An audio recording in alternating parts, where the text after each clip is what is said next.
Bonjour, bonjour. On va se préparer des muffins poire choco. On obtiendra à peu près 12 muffins. Donc dans un premier temps, je vous présente les ingrédients. Alors pour 12 muffins, on aura besoin de 250 g de farine, un demi-sachet de levure chimique, 140 g de sucre en poudre, 2 œufs, 80 g de beurre qu'on va faire fondre, 15 centilitres de lait, j'ai oublié le lait, je vais le rajouter, 2 poires. En ce qui me concerne, il ne me reste plus qu'une poire, donc je vais me débrouiller avec. Au pire, j'ai toujours une, comment dire, j'ai toujours une idée pour remplacer, c'est pas un souci.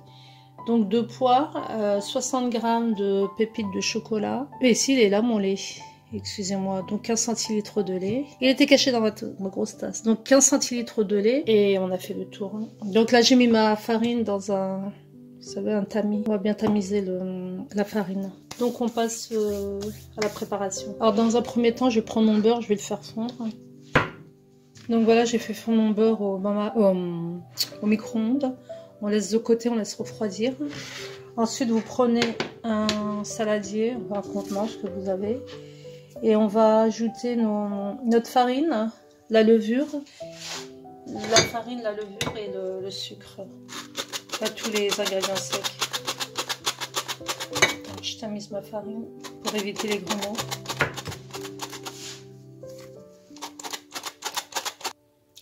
Je ne sais pas si j'ai oublié de vous dire de préchauffer votre four à 180 degrés.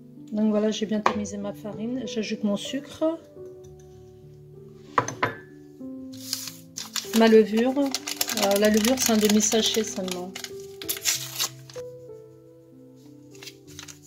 Ouais, à peu près. Voilà.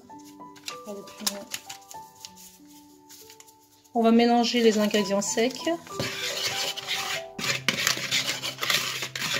Voilà, une fois mélangé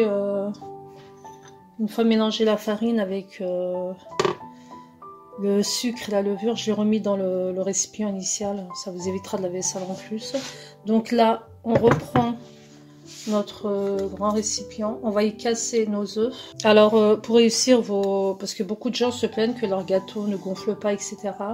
Donc quand vous cuisinez en pâtisserie, il faut toujours que vos ingrédients comme les œufs, le lait, le beurre, etc. Il faut que ce soit tous ces éléments, il faut qu'ils soient à température ambiante, c'est-à-dire que vous les sortez bien avant du frigo.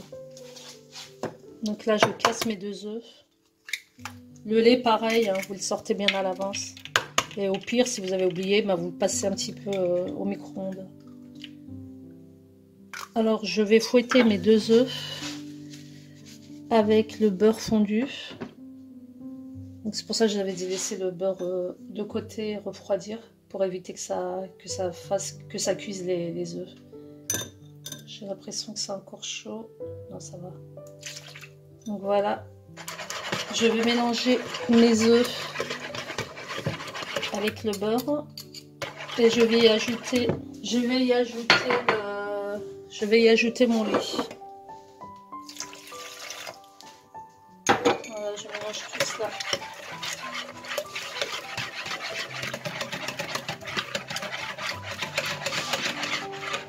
À ce moment-là, je vais remettre ma farine que j'avais mélangée avec les autres ingrédients secs, c'est-à-dire sucre et levure.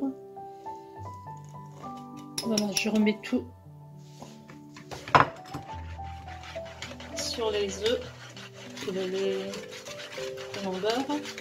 Je touille bien, je mélange bien et entre-temps, je viens ajouter mes pépites de chocolat. Je vais bien mélanger et je vais ajouter ma poire coupée en tout petits dés. Donc je pense que moi, vu que ma poire elle est grande, c'est une grosse poire, je vais me débrouiller, je vais couper en tout petits dés. Voilà, j'ai réussi à avoir une assez bonne quantité, donc je vais la rajouter. Mais si vous en avez plus que moi, allez-y, de bonnes poires. On va mélanger tout ça. Je vais prendre une spatule, je vais prendre une maryse plutôt. Donc on mélange tout ça et on va remplir des moules à muffins. Et on va enfourner ça pendant 20 20 minutes, 15 à 20 minutes selon vos fours. 15 à 20 minutes donc dans un four préchauffé à 180 degrés. Donc je vous montre le mélange super beau. Je mélange encore un peu. Alors là j'ai mes moules à muffins. Donc je prends une cuillère et je viens remplir aux 3/4. Je remplis aux 3/4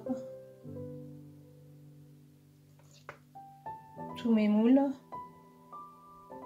et on enfourne donc 180 degrés 15 à 20 minutes. Donc je vous retrouve pour le résultat. Voilà, là j'ai rempli mes moules et pour ceux qui ont des amandes, enfin, c'est optionnel, hein, des amandes effilées.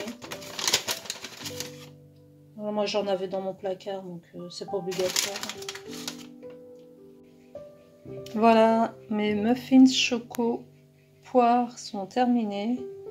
Alors j'ai fait un glaçage à la fin, donc j'ai pris un peu de confiture d'abricot que j'ai chauffé avec un petit peu d'eau. Et voilà, donc je les ai mis dans des petites barquettes. Donc très facile à réaliser, hein, très joli. Donc n'hésitez pas à refaire la recette, très facile. Hein.